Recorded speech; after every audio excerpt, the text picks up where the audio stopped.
What a day to have to do our world history on my birthday, which is a wonderful way to really contribute to the world in a way, because world history is for all of us. It's Tom Padula here from TomPadulaTV on YouTube and Insegna Booksellers. And this morning, well, I'm in Melbourne here. It's 11:25, and I'm doing my 5-minute spiel before the actual hour starts, the lesson presentation. And again, I decided to stay for one more week on the northern part, the pre-glacial areas of the poles, both North Pole and South Pole. But there isn't very much on the South Pole at all. All I know about the South Pole is that there was not much discovery there until the early part of the 20th century, really, late 18th century, so 19th century. So it's very recent. But the North Pole, with the Eskimos, we've known quite a lot about the northern lands because I suppose people got used to actually live in the cold climates. And it took a while before humans were able to do that. So it's well, it's as usual. I'm going to do it in 3 parts. I'm going to also do Australian history, Indigenous before the actual invasion, what they call invasion, before Captain Arthur Phillips settled in Sydney with his prisoners and guards, etc.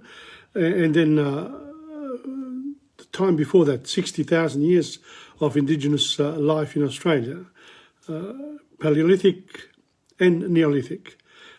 It's almost Mesolithic in the Indigenous cases, because the civilization, the way we know it today, developed slowly and is still developing in many ways. And there are different parts of the world have different eras where it's a bit of catching up to do, and that's what happens. And then I've decided to, well, very soon we're going to have Mumba. So 2018 was the last time that I went. I think I went in 2019, but as well. But I took some footage in 2018, and we'll have a bit of a look at how our Mumba fares, and let's hope that we can have it this year as well. So welcome to Maria Jose Angerami and Antonietta Zica, my sister and my niece. Fantastic. On my birthday, see what I do? I work, but I'll finish at 12:30, and then I'll be able to make phone calls. So, how do we start the day? It's still another 3 minutes. I just want to remind you that this is lesson 21 for history, and in lesson 18 for Italian grammar was done. So I've got 2 more there. And Dante Alighieri, I'm up to Canto 24, which is great because there are 34 canti in the Inferno. Well, the first one introduces everything, but 33 canti are dedicated to the Inferno, and that's interesting. And I read it in Italian and explained it in English in detail, as much as I can. Finally, on Fridays, this Friday, I'll be doing the second lesson for French and Spanish. French, of course, I'm a teacher of French, but they've never lived in France, nor have had much to do with French people over the years. And then Spanish, I've never learned Spanish, so I'll be sort of learning it alongside with you, if you're interested. It's a very slow process, and you have to do some work. And of course, all this is because I have Insegna Booksellers. I'm trying to combine books and online in terms of developing our own personal knowledge. So that's where we are. I see that a lot of people are coming on during the week so they don't necessarily come on when I'm doing the presentation or lesson, whatever. And these presentations are done on Facebook initially, and then transferred to insegna.com in the blog, in the lessons, in the TomPadulaTV.blogspot.com, and finally YouTube in the section called About. So it's all happening, and it's quite a journey, really. It's fantastic to be able to go back to what I was doing before with people, and I'm trying to get back to see some people occasionally. And this morning I went to the dentist, and I went past Tom's in Brunswick, and the new owner called Sandy, fantastic guy. The place has been sold again, and a new administration is there. So, le cose si muovono, things are moving. Let's start, 11:30. Now, we were talking about the Paleolithic and Neolithic age, and last time we actually did something very important. I went through the differences in how do you explain Paleolithic and Neolithic? How do you do it? So we went through the following. Went through the meaning of Neolithic and Paleolithic, went through the dwelling where they lived, went through lifestyle, the tools that they used, the clothes that they wore, the governance. That's how governance comes about, government. How was it in the initial stages? Then the economy. We talked about their health, and we also discovered a very interesting thing, that the Paleolithic people were stronger than the Neolithic ones. The ones who have, live out in the fresh air, chasing animals all the time, they were strong, very strong human beings. Welcome to Zoraida as well. Zoraida Moros, I think from Venezuela. So, if I'm not mistaken, so that's good. And talking about the Americas, lately there have been some fantastic programs on the ABC relating to the Incas, the Aztecs and the Maya. And the Maya civilization was an unbelievable civilization, as big as Rome. But it disappeared. At one stage, they overdeveloped, and they were in a place where they needed water. They cut all the trees, and literally the civilization, which was even bigger than Rome, collapsed, and everything became a jungle. Now, that's what happens when you study history. This is what happens. You learn about the past in order to understand the present better, and in order to move towards the future in a better way, because then you can pass it on to others. So we also did the lifestyle of the Paleolithic and Neolithic, and some of the important discoveries. I don't think I did lifestyle. Yes, we did. Just a little reminder. Paleolithic people were hunter-gatherers. They were nomads who lived in tribes and relied on hunting, fishing and gathering wild fruits. They hunted animals like bison, mammoths, bears and deers, and others. Meat was a source of food, and animal hide was used to make clothes. They lived in clans of 20, 30 people in caves, outdoors or in cabins made of tree branches and animal skin. So it's a sort of a precursor. Then Neolithic is when they arrived in a fertile land near rivers, and they were able to start agriculture. So the Neolithic era began when humans discovered agriculture and raising cattle, which allowed them to no longer have a nomadic lifestyle. They were able to settle in fertile areas with predictable climate, usually near river basins.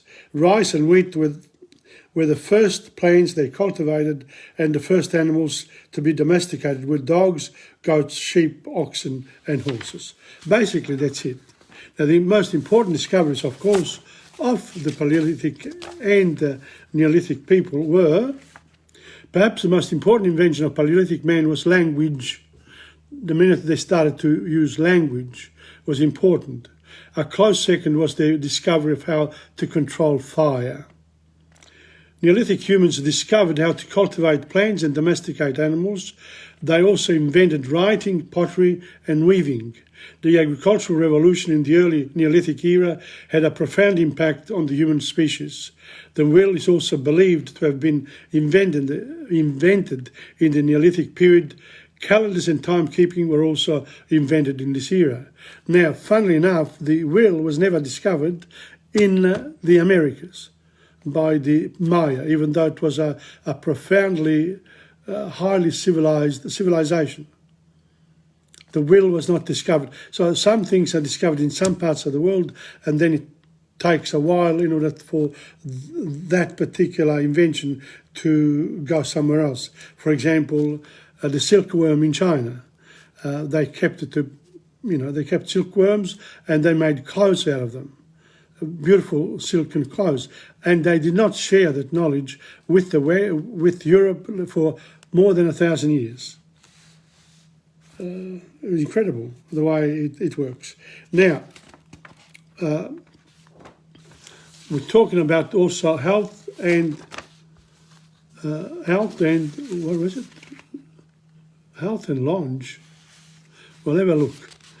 In general, Paleolithic people lived 35.5 years for men in the early Neolithic to the late Neolithic era. And respectively, they had big bones, whereas the Neolithic lived a little bit less, 31 years. So we've doubled and a half our lifespan since then. So if you're living to be 100, you're doing it 3 times possibility of life on Earth as a Neolithic person living in a Neolithic village. Very interesting. So life expectancy was hit our era 29.8 years and 29.2 years. My notes here are a bit wanting. There was a piece missing here, so I can't give you the data. But what I can tell you is that the diseases like tooth cavities, malaria, tuberculosis and typhoid fever are first known to have occurred in the Neolithic era. And also, talking about teeth cavity, up to the 17th, 18th century, the nobles who used to eat more meat, people who ate more meat, of course, your teeth rot.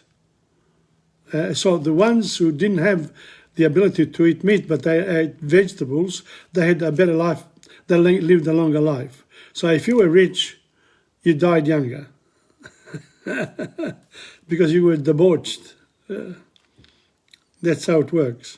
So, we need to have a harsh lifestyle. That's why contact with nature is important. That's what I need to do now, put my feet on grass. Or in the sand, important. The tools, we discussed the tools. Of course, the Paleolithic people used stone and big bones of animals, whereas the Neolithic ones, they started to use other systems and make more advanced tools, and also armaments. Protect yourself from others. And of course, art. Paleolithic people painted in caves, and the Neolithic ones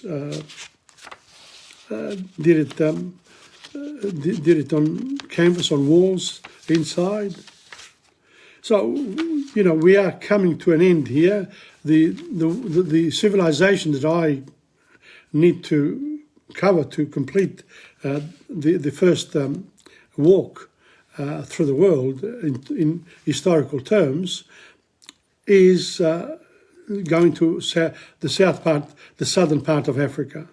Africa was the oldest of the continents that were they became lived by Homo sapiens, by humanoids. In other words, it's reputed to be the Australopithecus came from South Africa, from Africa, basically, the Australian type of people from way back. The other thing that happened during the Neolithic age was religion. A religion came about because you want to bond your particular community. How do you bond the community? Very simply, by giving them precise instructions about how they should, what they should believe in, how they should live. You believe a culture, the division of power between men and women, etc., etc. Those are all things that came with the Neolithic age. And as, the Bronze Age arrived, civilizations like the Egyptians, the Maya in South America, we don't know much about them, the Indus, in the Indus River, in China, all these things here. So, well, that's it, basically, from that one there. There's another part that now is interesting, in that in the last 20 years, we're becoming more and more knowledgeable about the early part of men, and thanks to DNA. Ancient DNA sheds light on the mysterious origins of the first Scandinavians. I've got some notes here. I'm going to read them because this belongs to the northern part of the pre-glacial lands, Russia, Siberia, Japan. Welcome to Antonio Danzi. We're doing DNA. We're talking about the northern part of Europe and Asia, pre-glacial times, in the Paleolithic and Neolithic ages. So, and how do we know now? We're getting a lot more information now, and that's why those programs now, those documentaries on Netflix, etc., can really shed light in the past.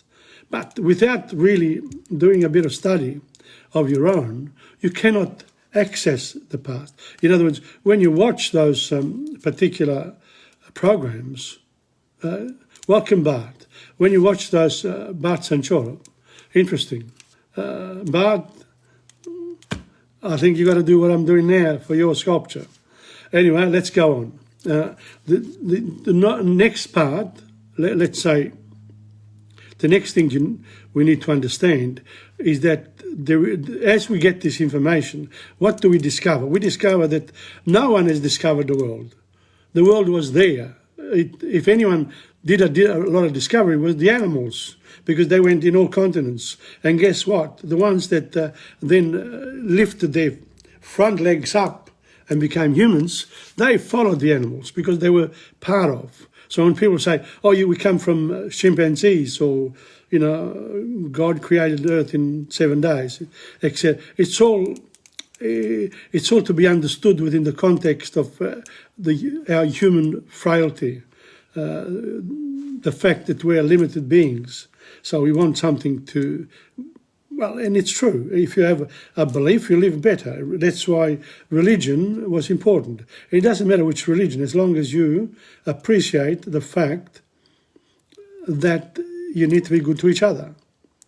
Basically, it's, if I'm good to you, I'm expecting you to be good to me. So appreciating the other person becomes the most important element in our philosophy of life. The second commandment, this and that. Everyone explains it their own way. But the reality is that if you want to live in peace, peace is important. But people have used wars in order to gain advantages for themselves. Can I say this, going from history to the modern age, this business of Ukraine with Russia and NATO, etc., they're still playing games. I am sure that Putin doesn't want a war unless his underlings will move and make mistakes and start shooting. That's when then he has to manage that. and you can't manage it from the top. You depend on the people under you. It's important to live in peace, but to live in peace, it's like in a constant war. You got to watch what you're doing, and the same thing happened in the past. The minute humans started building villages or creating villages and needing some sort of governance, then what happened then is that all the bad things that we experience today became present. The arrogance of the rulers, their power hungry. They became like gods. And then, of course, because they are limited human beings, says, well, my divinity will go to my son or daughter in the case of Cleopatra. But what I'm saying is the problems arise with excess civilization, the way we know it. So going back a few steps backwards sometimes is a good thing. It makes us think. And that's what's happened now with the pandemic. We have become more aware of this need to look after ourselves, but not just yourself from a health point of view, but also the community around you, and etc., etc. Now, if the people who govern overdo it, of course, there's going to be trouble. But how can you avoid it with 8 billion people across the world and 220 nations? There's a huge build-up. So let's have a look at what happened earlier. DNA, tracking the migrations of humans isn't easy, but genetics is helping us uncover new information at breathtaking speed. We know that our species originated in Africa and likely reached Europe from the southeast no later than 42,000 years ago. I did this last week, but I'm repeating it because I want to do a little bit more on the DNA, what implication that we have now with our ability to look at evidence from the past. During the last ice age, some 33,000 to 20,000 years ago, when a permanent ice sheet covered northern and parts of Central Europe, modern humans in southeast West Europe were isolated from groups further to the east. Now, when the ice sheet retreated, some of these hunter-gatherers eventually colonized Scandinavia. I'm talking about here, this conversation about Scandinavia, the northern part of Europe. From the south, about 11,700 years ago. And from there, they came from Africa, and then they went towards the east, towards Russia, Siberia, Japan, etc. Maybe there's a bit of a movement from the people in Anatolia, in present-day Turkey, in the mountains there, the Caspian Sea, going towards the north and getting used to living in the cold. So these are the sort of areas that are being looked at closely now. And as I said, in some of the documentaries now that I've seen, on Netflix as well, what happens is that these discoveries are made. And if you're not interested, it sort of says, oh, yeah, okay, But if you are interested, it should deliver you to the books and further studies in the area, if you're interested, again. Now, what happens to the early migration here?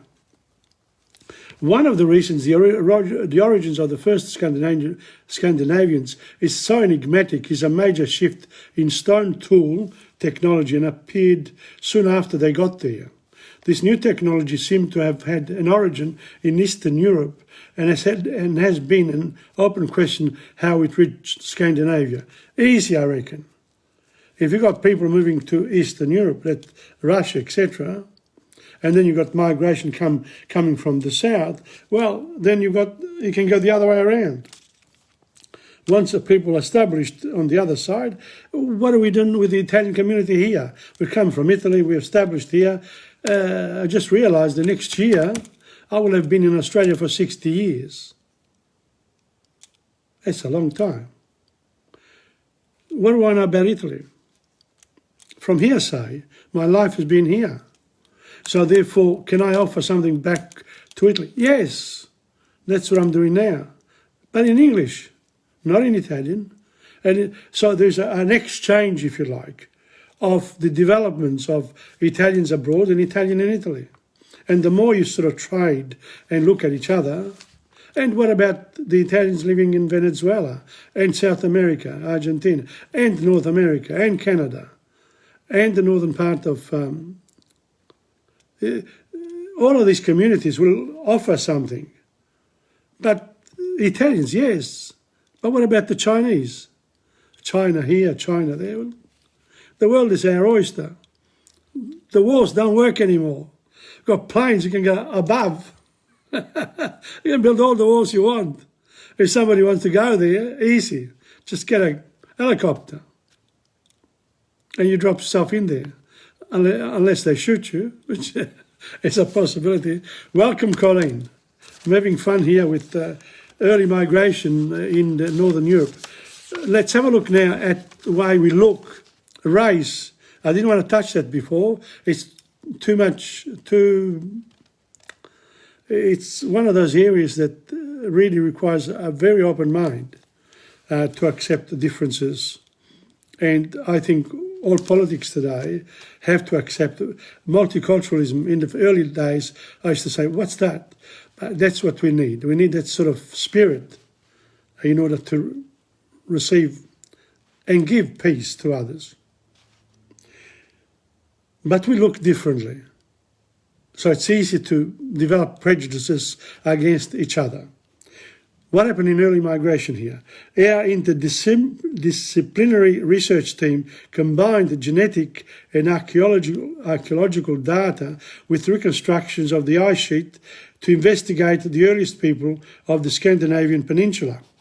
We extracted DNA for sequencing from bones and teeth of the 7 individuals from the Norwegian Atlantic coast and the Baltic islands of Gotland and Stora Karlslo. So the archaeologists discovered 7 skeletons, and they're studying those in detail. We then compared the genomic data with the genetic variation of contemporary hunter-gatherers from other parts of Europe.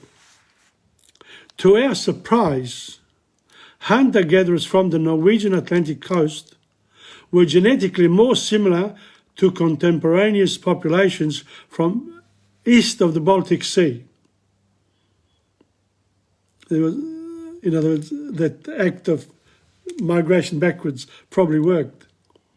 While hunter-gatherers from what is Sweden today were genetically more similar to those from Central and Western Europe, further south. One could say that in Scandinavia at the time, the geographic west was the genetic east and vice versa. In other words, when the Iron Age, which I'm going to cover next in this this study of history, the Iron Age came from the areas, the mountains of near the Caspian, the Urals, in Russia, in the Turkish part of Russia, that area there, because then those people there came south and eliminated the civilization, literally. They had a big influence, in a negative way, with Egypt, because Egypt had really flourished. They had some fantastic systems in place. When the Iron Age arrived, and the Hittites, which I will go back, they came south. They conquered the weaker Egyptians with their bronze tools. So that's, why couldn't they go up north? I think that's what happened. That's my view of it. Do I have any proof? No. You just got to, that's what historians do. maybe this one here will work, that one, maybe you can do a study, and then you've got to spend millions of dollars in order to achieve what is possible. So the northern part came from the east, and the further south of the northern part came from Central and Western Europe. France, they moved, Germany, etc. This contradiction between genetics and geography can only be explained by two main migrations into Scandinavia. It would have started with an initial pulse from the south, modern-day Denmark and Germany, that took place just after 11,700 years ago. Then there would have been an additional migration from the northeast, following the Atlantic coast in northern Finland and Norway becoming free of ice. So that's where, that's an unusual study. And I think it explains a lot. Welcome to Rob Rowe. Great to see you, even if you take a few minutes from your cars. These results published in the PLS Biology agree with the archaeological observations that the earliest occurrences of the new stone tool technology in Scandinavia were recorded in Finland, northwest Russia and Norway, dating to about 10,300 years ago. This kind of technology only appeared in southern Sweden and Denmark later on. Again, if the Vikings come, if the northern people come towards the south, they bring what they've got with them. Important to do that. The other thing too that's interesting, and I didn't want to touch that last week, but I'm sort of more convinced that I should go into this. We did this thing of race, so we understand it a little bit better. Blue eyes and blonde hair. Thank you for the birthday, Rob. Knowing the genomes of these hunter-gatherers groups also allowed us to look deeper into the population dynamics in Stone Age Scandinavia. One consequence of the two groups mixing was a surprisingly large number of genetic variants in Scandinavian hunter-gatherers. We're talking about variants here. What are we talking about? COVID-19 variants, same word, It's scientific language here. These groups were genetically more diverse than the groups that lived in Central, Western and Southern Europe at the same time. That is in stark contrast to the pattern we see today, where more genetic variation is found in Southern Europe and less in the North. So over the years, re-explain race. The two groups that came to Scandinavia were originally genetically quite different and displayed distinct physical appearances. The people from the south had blue eyes and relatively dark skin. And in Sicily, you need some people with dark skin and they've got blue eyes. In Sicily. Quite a few of them. The people from the northeast, on the other hand, had a variation of eye colours and pale skin. Originally, humans are a species from warmer climates closer to the equator, and we mainly cope with challenging environments with specific behaviour and technology. This includes making fires, clothes and specialised hunting equipment. However, in the long term, there is also potential for adaptations through genetic changes. That means how much sun do you get? Important. If you live near the equator, you get a lot and hot weather. If you live in the north, you don't get much, so you need to take your vitamin Ds. For example, we've found that genetic variants associated with light skin and eye pigmentation were carried on average in greater frequency among Scandinavian hunter-gatherers than their ancestors from other parts of Europe. Scientists believe that light skin pigmentation helps people better absorb sunlight and synthesize vitamin D from it. So I suppose that, after 10, 20 generations, if you come from the equator and you go to the north, your skin pigmentation will change. That's why there's not much difference between one and the other. It's only a question of adaptation. That suggests that local adaptation to the high latitude climate associated with low levels of sunlight and low temperatures took place in Scandinavia after these groups arrived. In fact, this is in agreement with the worldwide pattern of pigmentation decreasing with distance to the equator. That's what I was saying. Modern people of Northern Europe trace relatively little genetic ancestry back to the early Scandinavians studied by us. And in England too. Remember, the old Saxons, they were overcome by the people, by the others, and I'll come to that eventually. And so whole cultures disappear. Just because, you've had a few hundred years, it doesn't mean you're going to be here forever. It's possible to eliminate ourselves with the climate change if we don't do something about it, let's say.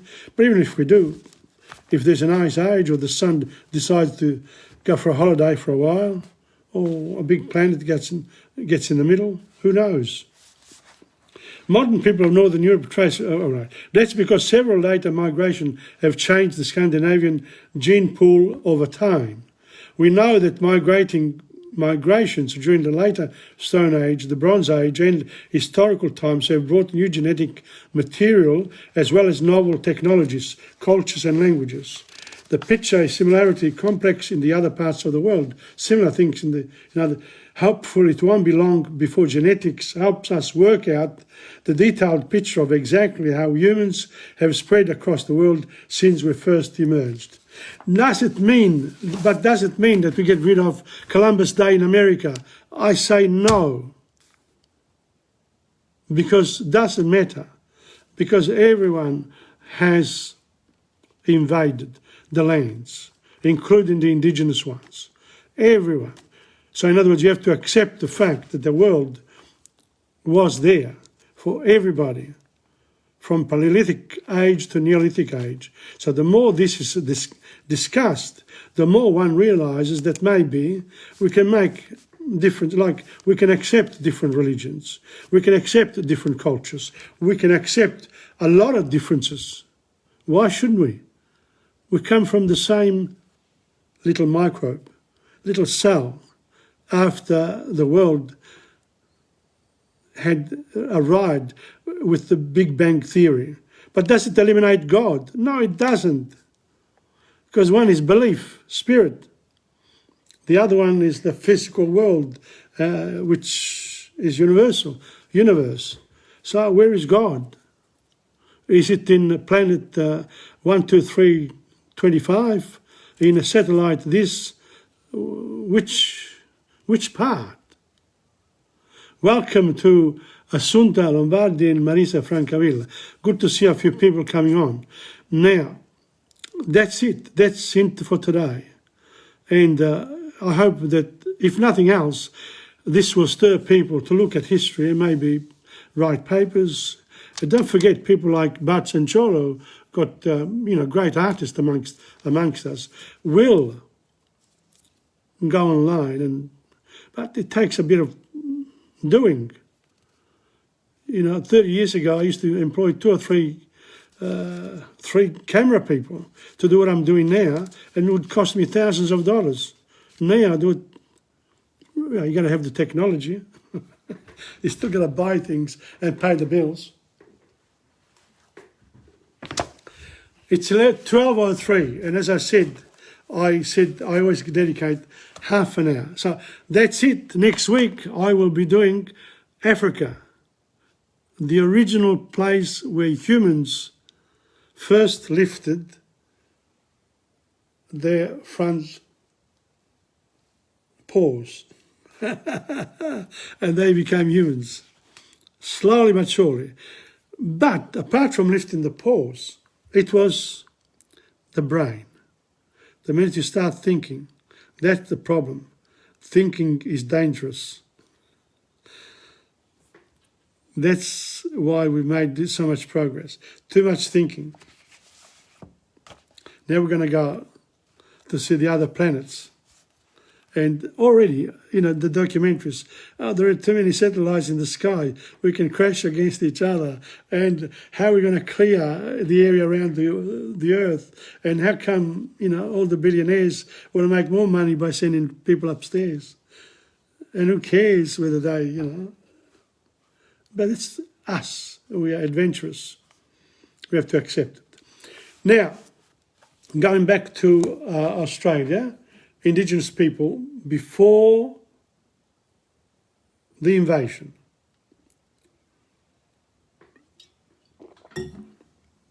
And am I denying the word invasion? No.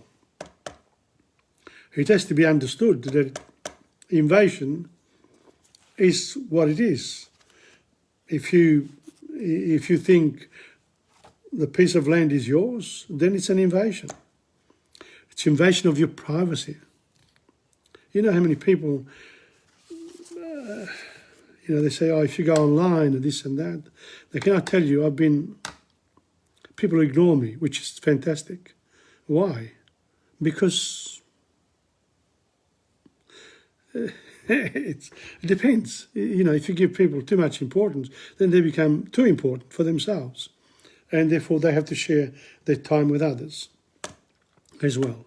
So there is room for everybody, and the technology here, let's not be afraid of it. If somebody says the wrong thing to you, say it say it back. But when it's too much, when they gang up on you, that's the problem. When they gang up on you. And governments have got the ability to do that because they've got the police force, the army, the navy, the air force. How can protesters ever win if the government wants, unless you topple it by force or with elections, whatever? But the people in power, once the protests go into power, then the act, you have to use your power to serve the people. But if you're there just for yourself, you get corrupted, and that's, history will teach us this. History means, yes, let's have a look at history. Weapons and tools. Weapons for hunting and fighting. That's the indigenous ones. The chief weapon of Aboriginal men, both for hunting and fighting, was the spear. It wasn't the boomerang, it was the spear. In different areas, different types of spears were made, and each man generally had more than one. In the western desert, when a man was angry, he picked up his spears and spear thrower in one hand and his large fighting boomerang in the other, and marched round rattling his spears together, threatening those who had insulted him. Some of the spears were thrown by hand, but some were used with a spear thrower, which again varied in type according to the region of Australia. The spear throwers used in Arnhem Land were merely long pieces of wood with a barb at the end to take the spear. The desert people made long, curved, oval ones. The spear thrower enabled the spears to be thrown with great force and accuracy. They were not known in Tasmania or on Bathurst and Melville Islands. Some spears in the western desert, for example, were made of wood with fire-hardened tips. Here they were made of the roots of the mallee tree. The roots usually had to be straightened by heating them over the fire and bending them while they were hot. In southeast Australia, spears were beautifully made with multi-piece shafts and carved points. In the Kimberleys and in the northern eastern Arnhem Land, they had carefully flaked stone points. In the Kimberleys, these spear points were locally made, but the people in northeastern Arnhem Land got them by trade from a quarry island from Blue Mud Bay. Again, these people are fairly detailed, and they were some of the writers of this book. They were of Aboriginal background. interested in the culture.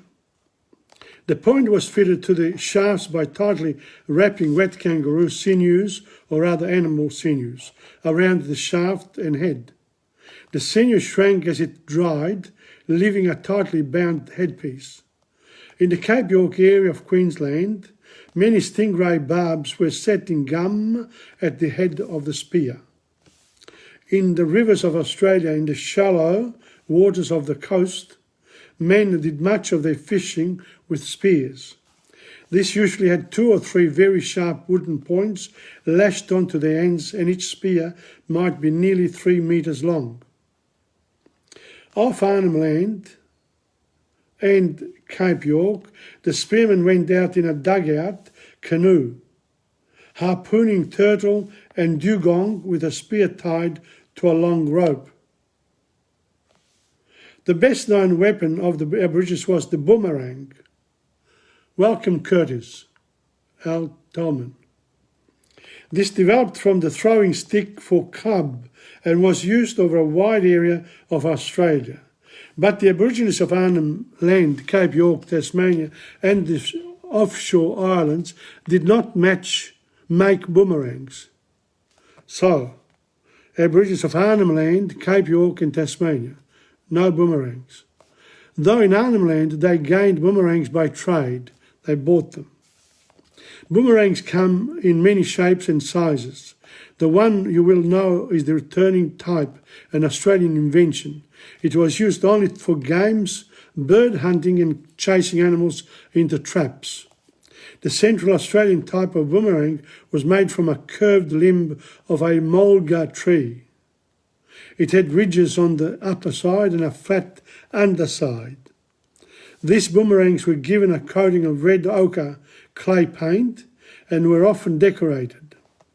The largest boomerangs, up to 2 metres in length, were used by Aborigines in Western Queensland and along Coopers Creek to Lake Erie in South Australia. Welcome Angela, emailer. A special fighting boomerang from Queensland had a hook on one end to catch on the opponent's shield and get past his guard. Like other Aboriginal weapons, the boomerang had many uses. It was used like a sickle to clear grass and soil in preparing a camp site or ceremonial ground.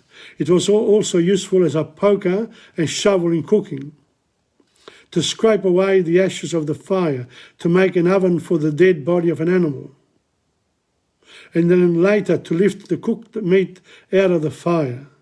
The sharp end of a hardwood boomerang was sometimes used for cutting up food. The weapon was also used for making fire. How many uses for boomerang? Okay, Bart, make me a boomerang with sharp ends so I can use it as, as a knife. Aboriginal men over a wide area of Australia used shields, but as they were not a warlike people, they carried them only on special occasions. Long, narrow hardwood shields with finely carved geometric patterns were used in southeastern Australia to deflect clubs and boomerangs. Broader shields, common in the other areas, were used to deflect spears.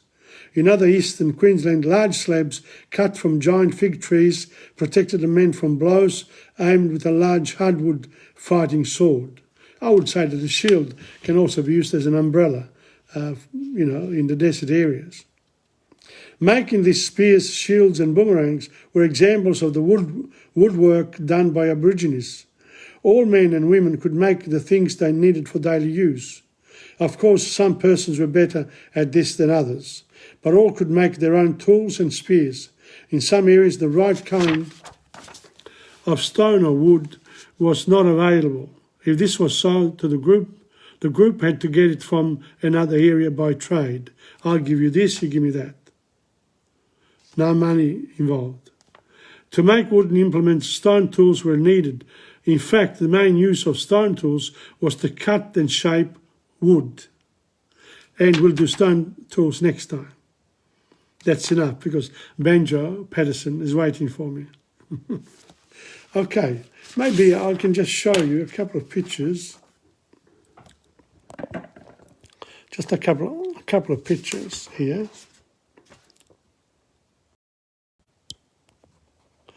This one here, a lady, Aboriginal lady, with an axe. Then, this is the making of the tools. This here. This is the other type, the spears, and that's the, that's the boomerang, another type of boomerang. Interesting. That's the one we normally look at. So there you are.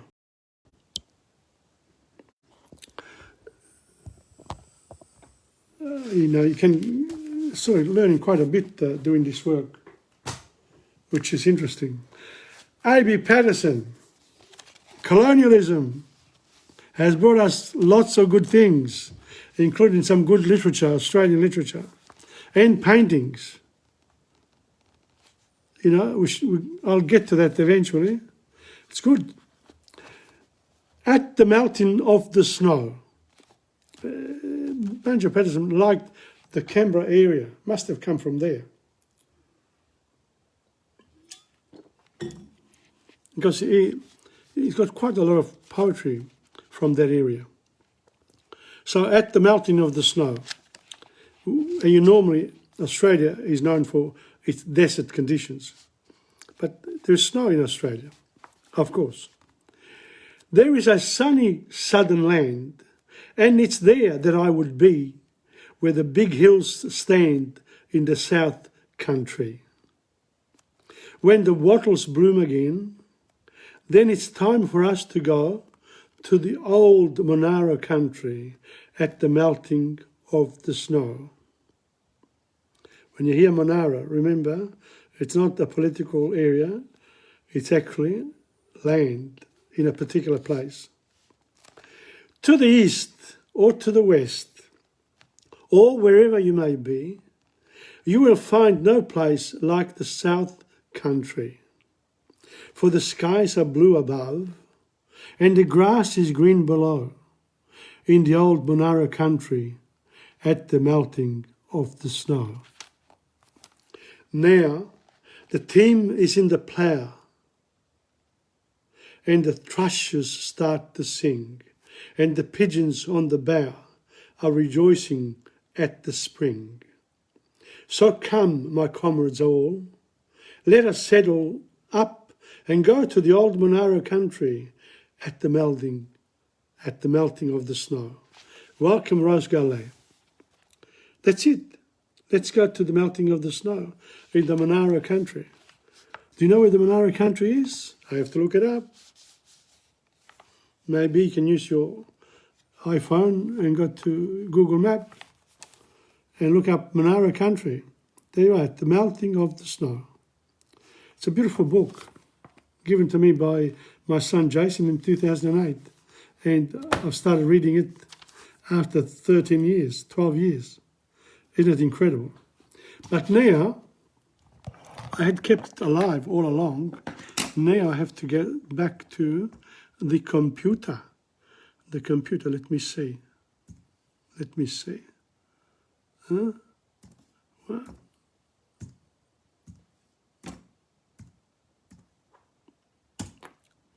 Yes, no, maybe. Wrong. Again, every time I have to come on, I keep it alive. This is like fire, the original fire. You need to be organised so that it happens, you never know, one day. Here we are. Now, Mumba. What does it mean? It means let's get together and have fun. Now, where do you have the fun? We have it here, from here. And be patient, because the technology is what it is. There we are.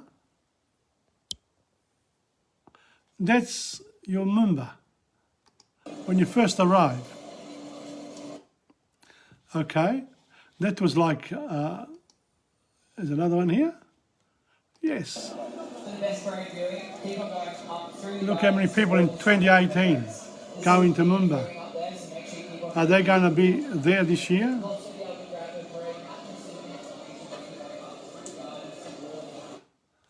Good. Who hasn't been to Moomba? Huh? There we are. Beautiful place, Moomba. Used to be in the city. Now it's in the gardens opposite St Kilda Road, but opposite the gardens. Fantastic. And not on St Kilda Road, of course. So, you know, things move on. Progress. Look how many people. What that translates to is welcome and greetings to You keep all these people. There we are. the traditional name of where the Melbourne CBD area is today. Now, I'd like to acknowledge a few things. First of all, our elders past. You would not have any Aboriginal... There, look how many people there are. Look, unbelievable. Yes. And of course, you know, I'm there with friends and family. Yes, let's see, there's one more and then we go to the, you know, just put up with it because look how many people. Look at the number of people and the organisation. Look at this. That's Melbourne for you. Huh? It's a wonderful time of the year here in Melbourne, Moomba. And you know, you notice there the, what have you noticed? The Moomba flags. I've got a few. And there's a little girl here. There she is. Oh, Heidi. It's only a short one. And looking at the boy there. Anyway, starting young. How are we going now? Come on. Sometimes, you know, what happens to this, the phone, the computer stops. Do I go to the next one or do I wait? Let me see. It's 1 minute. Come on. You have to wait. I'm sorry, I can't wait.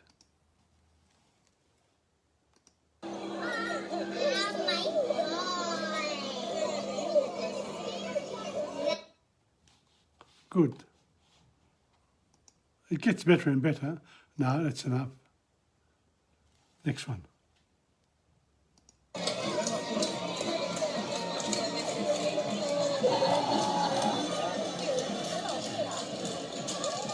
Now, a lot of people go to Moomba and a lot of people, look at that.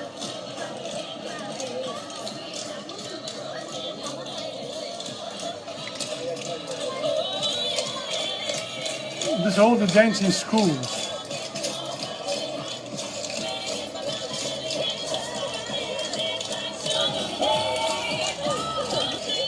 I've always loved Moomba. In fact, I arrived here with my family in, well, I was a 15-year-old in 1963. Moomba Day. Or the day before, I can't remember which one it was. It was the 10th of March. There we are, more.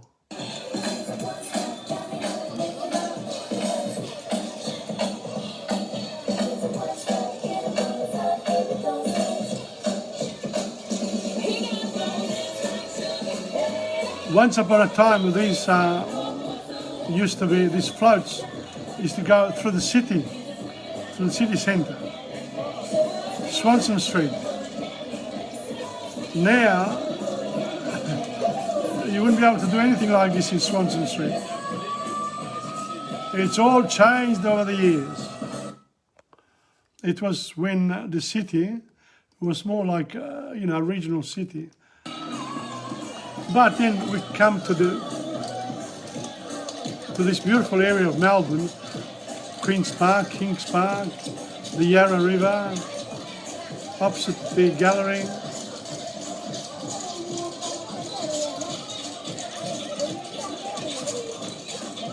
Look how pretty it is, huh?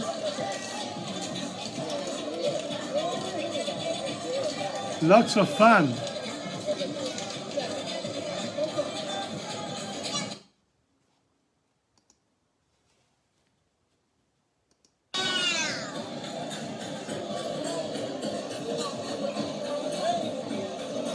So Melbourne is a multicultural city. This is it. It shows people from India. Yes. Look at the elephant, bringing luck to Melbourne.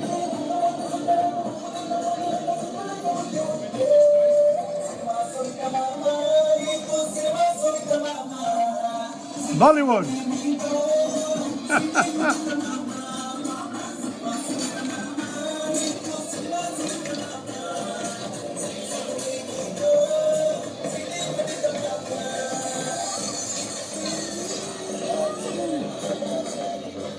There you are, photographer.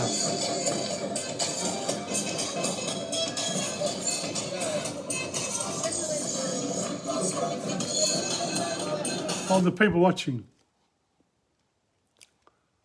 Come on.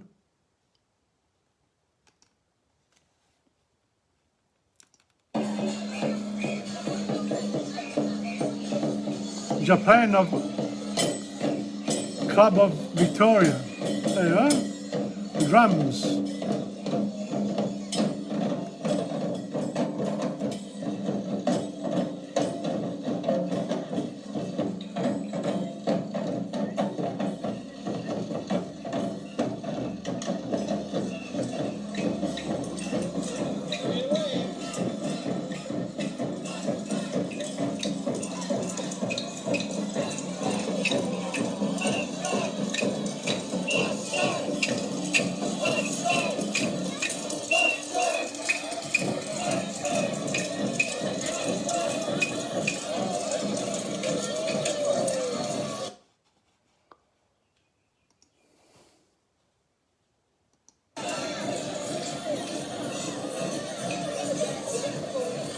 Now all these floats are then placed alongside near the river, and you know, you can look at them afterwards, take photos. So these are used. Beautiful. Legoland.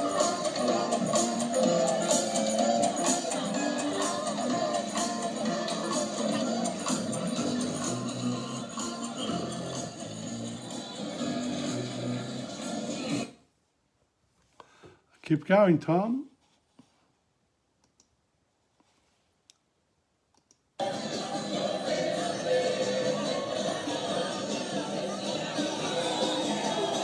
The Spirit of Pacifica.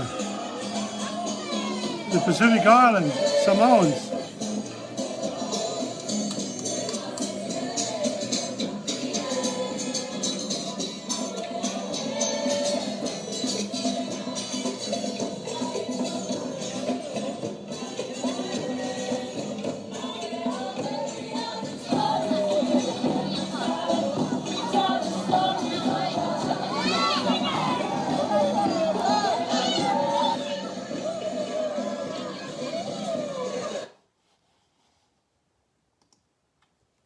Beautiful, huh? Look at that. Before I start,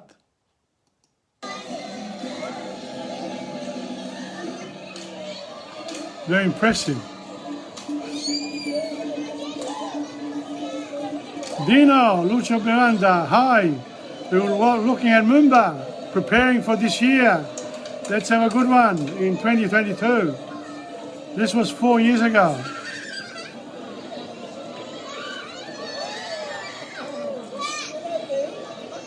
Look at that bee. It'll sting you. Look at this. Oh, calabrone.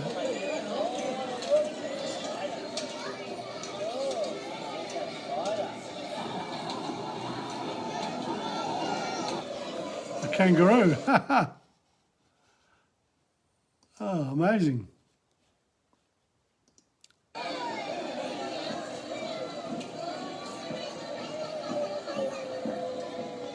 What a display, look at this.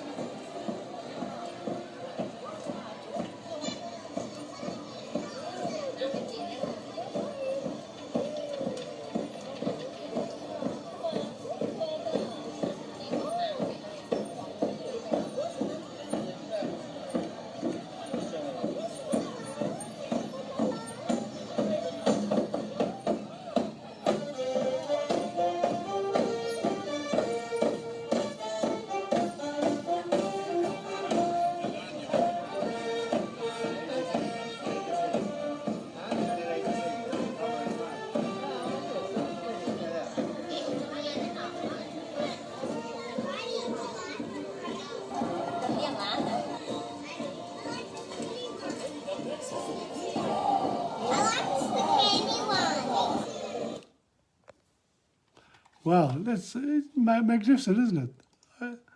I'm glad I'm showing it today. If you've never been to Mumbai, the thing is, all these people have to practice. How can they practice with their masks on?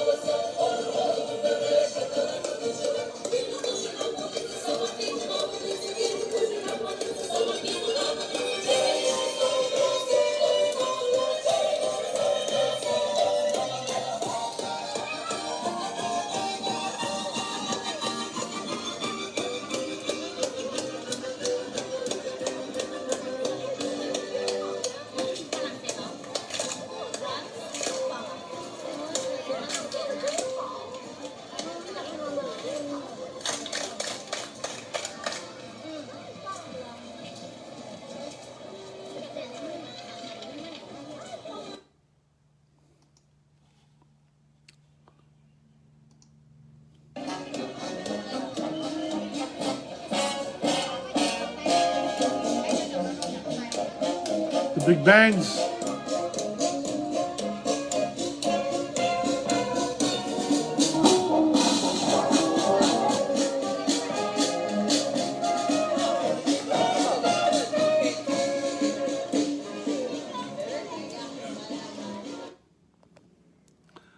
There you are, people.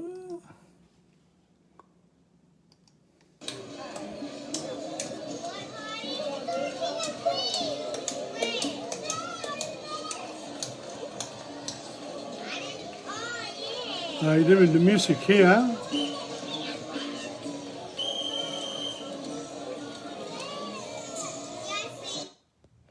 Now, I'll just have a quick look. Well, that's the Mumba, but I am over time now. I've only got another few. So, yeah, I'm going to... No, there are too many. Okay, we'll do it next time. Well, that was a taste of Mumba in Melbourne. And it's coming up, I think it'll be on the 11th of March this year. That's what by memory. So, yeah, go to Mumba. Be a child again. I'll be there. I love Mumba. The thing is, yeah, park in the car, no car, yeah, just take public transport. Okay, on that note, it's been another wonderful hour for me on my birthday. It's been good. So this is Tom Padula from TomPadulaTV and Insegna Booksellers. Thank you very much for your company. I'll see you next time. Ciao a tutti.